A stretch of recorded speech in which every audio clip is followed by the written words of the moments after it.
Today we are on a very complicated audio job.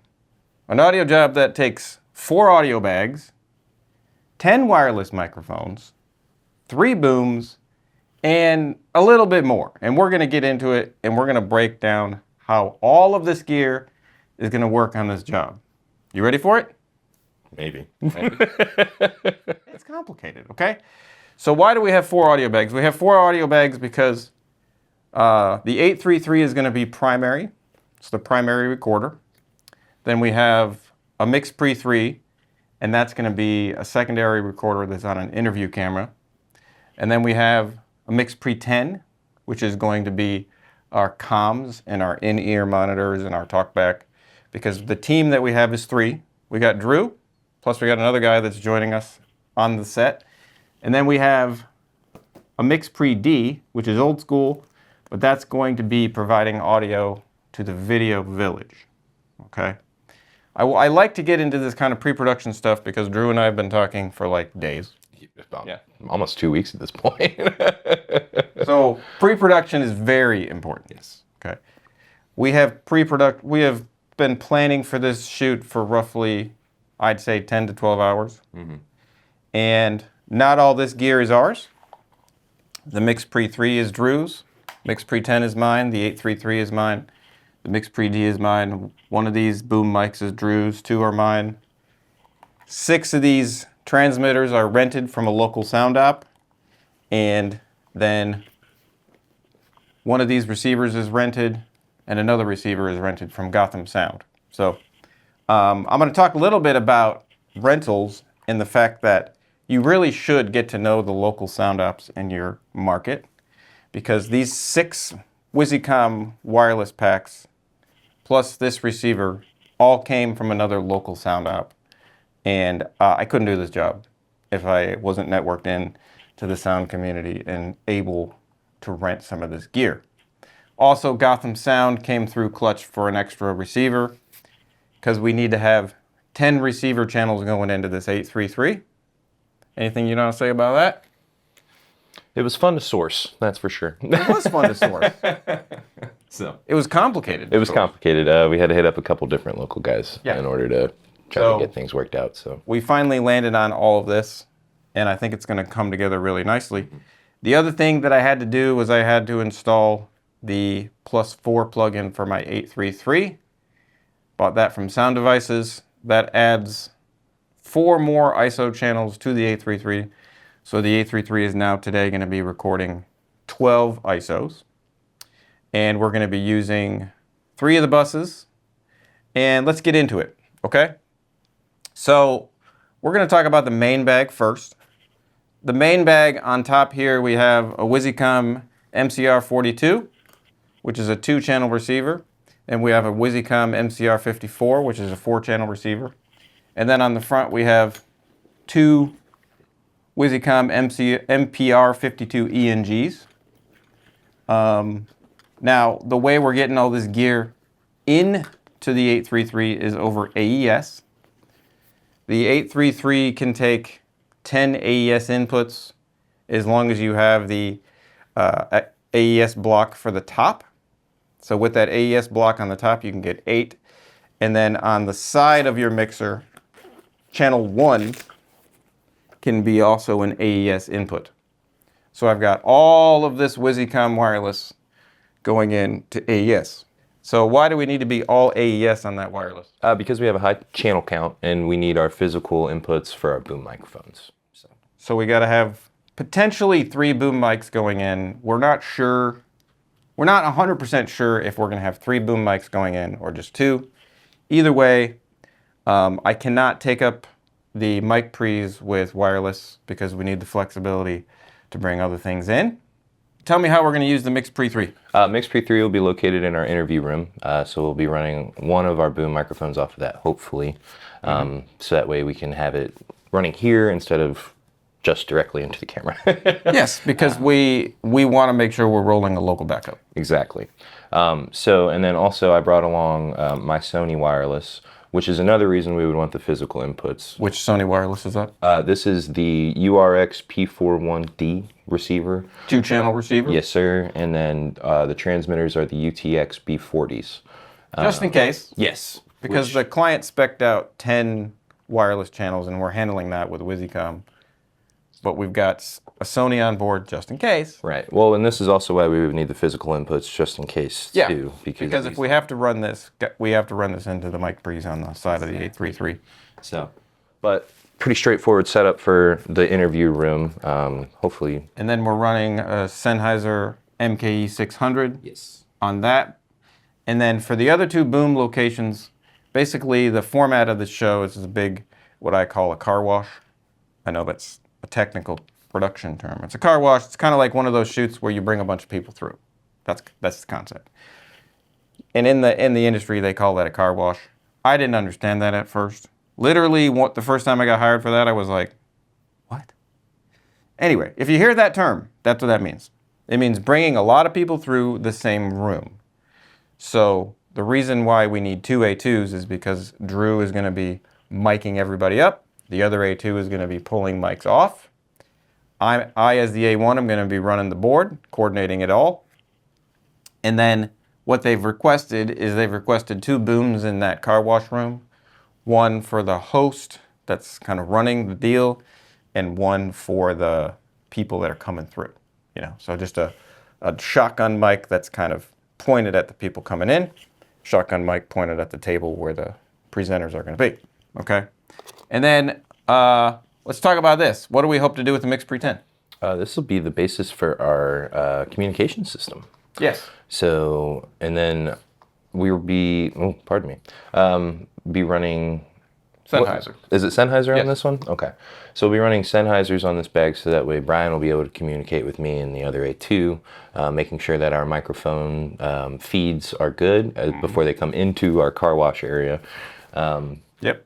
So, and what... I'll be directly feeding this bag into my bag so that Drew and Juan, the A2s, when they talk into their mics, I can hear them on my 833, and I've set that input just to go to my headphones. It's very important to not record those feeds. I'm just going to say that, and I'm not joking. This is not like joking, Brian. This is serious, Brian. Like, do not record the comm feeds. Okay? Don't do it. You might want to, but don't. Because on comms, you get crazy. Okay? You don't need a recording of that. So basically, this bag is just coming through. We're going to have the wireless mics going into that bag, coming into the 833, and then I have literally just wired it to my headphones. Taken the comm input and said, go to my headphones. Okay? And then they're going to be listening on IEM packs, which are also by Sennheiser. And so basically, I'm going to be able to send whatever I can or whatever they need to hear out of this 833 into the MixPre 10, and then I can custom send, like, all right, they want to dial up mic 1, 2, and 3. They want to dial up 3, 4, 5. I can create a custom mix for them on one of my buses that's going to go out to this thing. And then this thing's also coming back to me so I can hear them, okay? And then I'm going to use the MixPre 10 to set up a mix minus so that Drew and Juan don't hear themselves. And we'll go through that routing here in just a second. And then, like I said, this is a MixPre D. Okay, this is old school. If you haven't seen this kind of thing, this is just an old school mixer. It's 2 channels. I'm going to flip it around so it's proper. Now it's right side up. It's 2 channels, and all it does is mix. So we're going to send a line level feed out of my 833 over to Video Village. They've asked for a listening station to be in Video Village. Video Village, if you don't know what that is like the place where all the producers sit and watch the cameras, drink coffee, feel important, all that good stuff. So this is going to be a listening station over there. It's a very simple system. Line level in to both channels, headphones. I'll probably hang this on like a stand or put it on a table or something. Plug some headphones into it. Usually they don't listen to it. I'm just going to be honest with you. Normally producers don't listen to it, but that doesn't mean you don't have to set it up. They ask for it, you set it up. Okay? Any concerns you have with all this before we get into the details? Like, what are you most worried about today? What am I most worried about today? Probably one of the biggest things I'm worried about is if they don't want to use this bag. Because if they don't, then we're just going to be going directly into the camera, and that's no bueno. They're going to use this bag. You think? Yes. We'll see. Why would they not use this bag? I don't know. We're going to put this bag right by a fancy camera. I'm going to plug a boom into it, route it into the camera, and it'll be great. Hit record on it, and just let it roll all day. Well, then I'm good to go. Just let it record. Now, another thing to state is the client is providing all the timecode gear. That is not normal. It is not normal. But they said they're providing 8 Tentacle syncs. I also have 6 Tentacle syncs. Drew has 2 Tentacle syncs. So we can handle the timecode if they can't. But they say they're bringing all the timecode. Drew and I are very good at using Tentacle. We understand how it works. So hopefully we're going to take a Tentacle from them and jam it into my 833, jam it into the MixPre 3. We don't need to do anything with this. Right. This is just a comm station, doesn't need timecode. And then we will plug it into all the cameras. It's a Sony world. I believe they're using all Sonys. I expect them to bring all the cables they need because these are the client's cameras. So I expect them. Fingers crossed. Fingers crossed. And then one other thing Yeah? we should probably clarify. Is this even timecode enabled? No, the MixPre D does not take timecode. Okay, cool. It's just chilling. Nice. It's analog, man. Well, I'm just making sure for the people. Were you alive during analog? No. It's just digital for this guy. He's like, what's analog, man? All right, so real quick, I don't want to make this video super long, but we're gonna talk through how this is working. So we've got 2 MTP41Ss. These are the predecessor to the MTP61s that I have.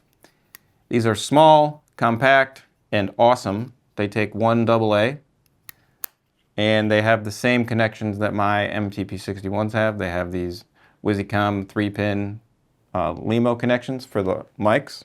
So we got 2 of those, and then we have 4 of these MTP40Ss, which is the same technology as the 41. This is the smaller version.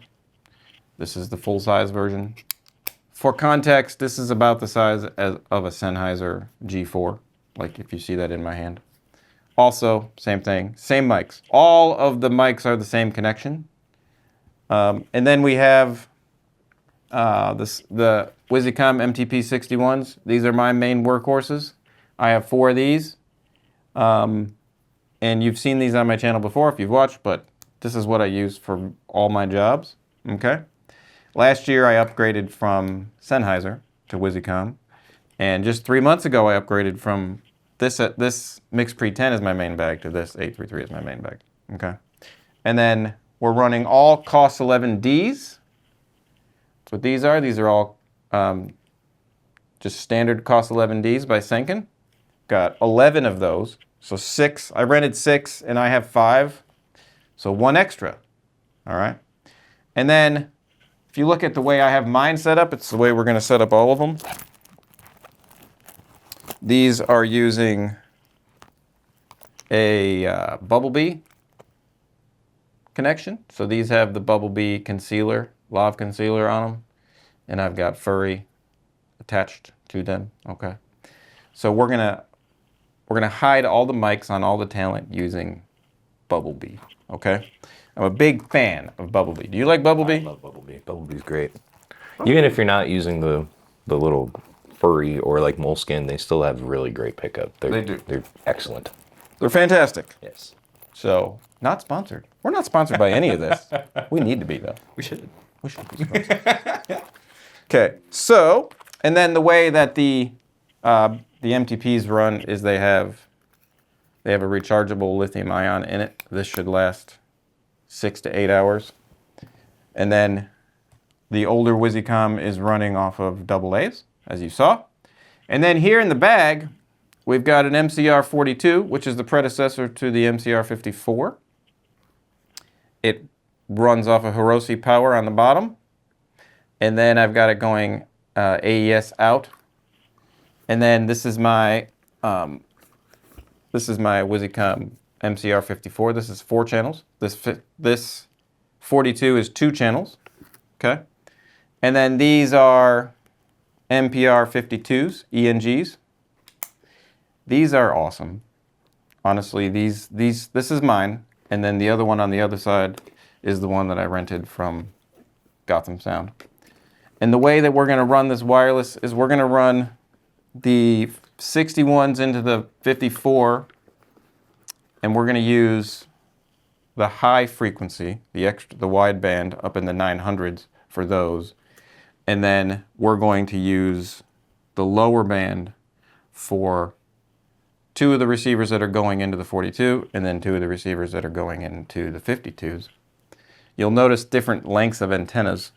You'll see that with Wisycom and other gear, you need to put on a different length antenna for the range that you're going to be in. Did you know that? I did. You knew that? Yeah, because mine aren't like that. Buddy. They're fixed antenna, so. Yeah, those don't come off. No, nope, all the same antenna. So I've got shorter antennas on the 54 and the 61s because they're going to be up in the 900s. Mm-hmm. And these antennas are rated at 950, so pretty awesome. Okay, and then on the mixer, I'm just going to do a very simple labeling job. I'm going to label all the channels to be Boom 1, Boom 2, Lav 1 through Lav 10. I'm not going to get specific on the names because the names are going to change really fast.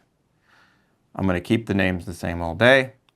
And I'm going to roll this mixer most of the day. Okay, so this mixer is not going to just, I'm not going to be making new clips every time someone comes through. I'm going to tend to roll really long takes. Because as the audio person, you need to make sure you're recording audio. So, you know, on a set that's going to be really busy, it's going to be busy, right? Oh yeah, very busy. I could have the potential to just be distracted. And if my mixer is not recording, I could lose some stuff. So I'm going to roll long takes. I err on that side. Do you err on that side? Yes. Oh, 100%. I Roll think long takes. we'll probably err on that side for this one as well. I think we're just going to roll all day. This is just going to be a very long roll. Yeah. So in this mixer, like I said, I've got channels, I think I've got channels 3 through 12 running on AES inputs, and then I've got channels 1 and 2 running on the physical inputs on the side. I spent about 3 hours yesterday getting all of this wireless connected and tested. I got signal chain through every single wireless to every single channel that I expected. Obviously, yesterday when I was testing, I used frequencies that were available in my location at home. The first thing we're going to have to do when we get down there, our number 1 priority is to scan frequencies. Because when you get to a new location and you've got all this wireless, you got to scan. We're going to scan with all the transmitters off because you want to make sure that when you're scanning on these receivers, that there's no transmitters, you know, doing weird stuff, okay? So you scan, and then we pick frequencies. And the way that we're going to pick frequencies is we're going to go into the scan report and we're just going to go up the scan report and we're going to find clean spots and we're just going to assign channels. And are we going to change them throughout the day? No, we're not. We really don't want to. No, because once we find a good, clean channel, we want to make sure that we stick to that as much as possible. We're only going to change if we have a situation. Yes, 100%. And a situation would be, you know, I'm hearing static and crazy stuff. Yeah, if we're getting some drop or... Yeah, so we really don't want to change. Okay, and I'm going to run all these transmitters in low power, like 20 milliwatts. I'm only going to go up to 50 milliwatts if we really need it. I expect that all of my receiving is going to be within 10 to 20 feet of the action, so I don't think I'm going to need to run anything higher than 20 milliwatts. And that's the great thing about these Wizys is that you can change it. I think you can go 10, 20, 50, 100. So hardly ever use 100. I barely use 50. I try to stay with 20. It has your batteries last longer. It's just best to, you know, do it that way. Okay, cool. So we're going to get this bag wired up because this is the main bag that I haven't like wired up and tested out yet. So I'm going to move this 833 out of the way, and we're going to get this one in. All right, so we got the MixPre 10 in here. If you have been watching my channel for a little bit, you would recognize this, because it used to be my primary mixer. It's been a little lonely. We're going to give it some love today. Yes, we are. Hello, MixPre 10. Blow the dust off of it. Exactly.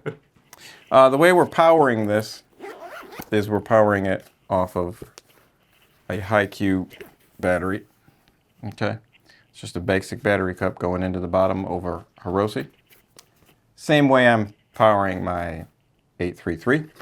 He powers his MixPre 3 off of a USB power bank. Yes, it's an Anchor 737. It's very nice. It tells you how much, similar to like the power distributor, it tells you how much power you're consuming throughout the day and gives you an estimated time. So not as in-depth, but also still a nicer, cheap option. So. I have my 833 set up the same way, but I am a huge fan of these jumper cables. So on both sides of all my bags, I have jumpers connected. Okay, so you can see I'm never plugging straight into the ports. And why do we not want to plug straight into the ports if we can avoid it? Well, makes it a little bit difficult to try to move stuff around if you need to. In my opinion, like these make it so much easier to like if you need to move your inputs around in a pinch, it makes it a lot more accessible and you're not having to fight the like on these MixPres getting the cable out of the like physical input is kind of a pain in the butt. It is very difficult. Yeah. Especially when it's in a bag. If you're trying to reach into a bag, like, it's hard to get these out. Especially when you're having to, like, carry your bag, and it's not static in one spot. And most of the time, we're in the dark. Yeah. Most of the time when you're trying to do that, like, there's no light. Right. And you're kind of in trouble. So I use these. These are just Cable Techniques shorties, right angles, okay? And I have these connected to every single input and output on all the bags that I put out, okay? So we're going to access, most likely, just this side. What I've got here is these are Sennheiser IEMs. These are G4 IEMs. Standard. It's an EK IEM G4 is what that is. And you can tune these into the Sennheiser SK500 G4. It's very, very particular. I just need to point this out, that you have to use the SK500 G4 transmitter. You can't use the lower ones. You have to use the SK500. And then I use that to transmit. So we will be transmitting from the transmitter to 2 IEMs. Okay, so Drew will have an IEM, Juan will have an IEM. That's how they will hear. And then they will talk back to me via these Sennheiser packs. Okay, so these are just standard G4. These are also SK500 G4s. But this is how they will talk back to me. So we'll put a Lav mic on them and then run it into the MixPre, and then I will be sending everything but them out of the MixPre to their listen pack.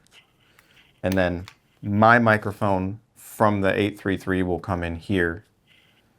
So I'll be able to turn my mic on and off from my 833, and I'll be able to hit both of these receiver packs, and then they'll be able to talk back to me, and then it'll come out on my comm return to the 833. It's kind of a beautiful system. Mm-hmm. Okay. Well, and you mentioned a mix minus, right? Some people might not understand what that is. A mix minus is making sure that you don't send somebody back to themselves.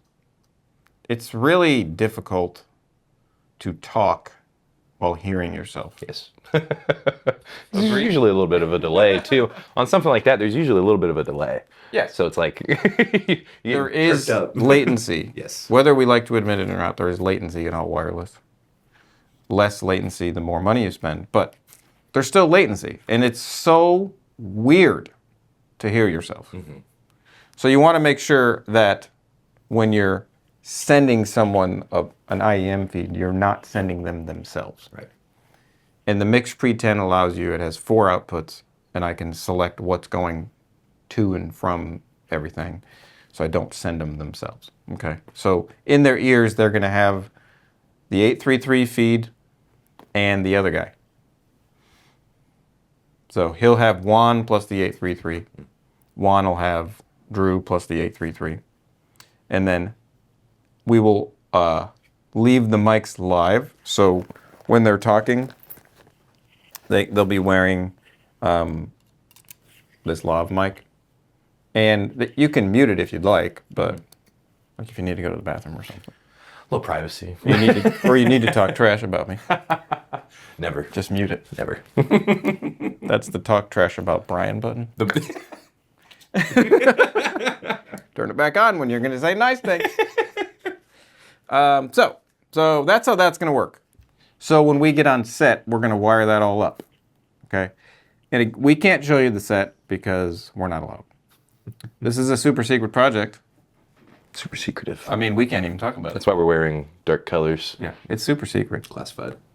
So my apologies. But this is how you pre-produce and pre-plan for a very complicated shoot. The other thing we didn't talk about yet, which is this. This is a smart slate by Tentacle. Hopefully I can synchronize this in. That's my goal. The thing with slates, and people argue with me, I just encourage them not to. Do you like arguing with me? No. So, people say all the time, I shouldn't be responsible for bringing the slate as an audio guy. People say this a lot. They get very upset that it is the audio person's responsibility to bring this. Is it the audio responsibility's person to bring this? 100%. Is it okay to be mad about it? I mean, you can be mad about whatever you want, but it's still your responsibility. You have to bring this. I'm just going to tell you straight, okay? You have to bring this. You don't have to bring a fancy one, okay? I rocked for 4 years without a fancy one. So this is a smart slate. It runs hundreds of dollars, and it's got moving digits, and you can synchronize it with your Tentacle stuff, and it's really cool. People like it, and it's like, woo, fancy. He's got what we call a dumb slate. And this is $20 on Amazon. This is a $20 Amazon special. Very good. I carry both. So I have a smart slate and a dumb slate. You have to bring one if you're an audio person. There's no excuse, okay? And also with Timecode, you have to bring that. Yes, you're responsible for making sure everything's in sync. So The reason why you're responsible for these slates and Timecode and all that stuff is because it is your job to make sure that the audio can be synchronized with the video later. And without these tools, why did they hire you? Why did you bring expensive audio wireless gear and booms and stuff if it's going to be recorded into your little mixer? And then later on, someone's going to be like, how the heck do I synchronize that? Well, we didn't have a clap, and we also didn't have it baked into the metadata, so... Don't have a slate. You don't, I mean, come on now. There's no excuse, okay? So get your timecode stuff figured out. Get yourself a slate. On this set, I'm going to hand this to somebody, and I somehow expect that nobody will use it. Is this true? fair enough. You hand it off to somebody, and you're like, here you go. I'm not gonna. Because it is not usually the audio person's responsibility to clap it. Right. We have to bring it. Yeah, but we don't use it. It makes no sense. But the person that claps it is usually the AD or the AC, the first AC, the second AC. Depends how big the crew is. If you have a pretty awesome crew, it's the second AC, second camera assistant. If you have a smaller crew, it could be the first camera assistant, it could be a PA, it could be anybody. But it's not you, okay? But you have to bring it. Well, because by the time that's getting clapped, you already have a mic in your hands, so you can't even do it if you wanted to. You better be on the mixer figuring stuff out. So Did we beat the timecode slate dead horse enough? I mean, I don't think you ever could, but I think we We covered can it. pretty keep beating it? well. No, well, not for this circumstance, but that's for another video. Another video. Okay, so we're gonna wrap all this gear up and we're going to take it over to the shoot and it's going to be awesome. Okay, cool. As always, don't be too shy to put some comments down in the comments and ask more detailed questions. Honestly, no question is stupid. There's a lot of audio guys that make you feel like every question is stupid. Don't work with those people. Right. Everybody should be allowed to learn if they, Come like, on now. Yes. Let's go. you got to have a good community. So, So don't work with people that make you feel stupid. I'm just going to say that. But feel free down in the comments to ask questions and let us know what you think. Yeah. All right? We're going to have a good shoot. It's going to be awesome, and we'll see you in the next one.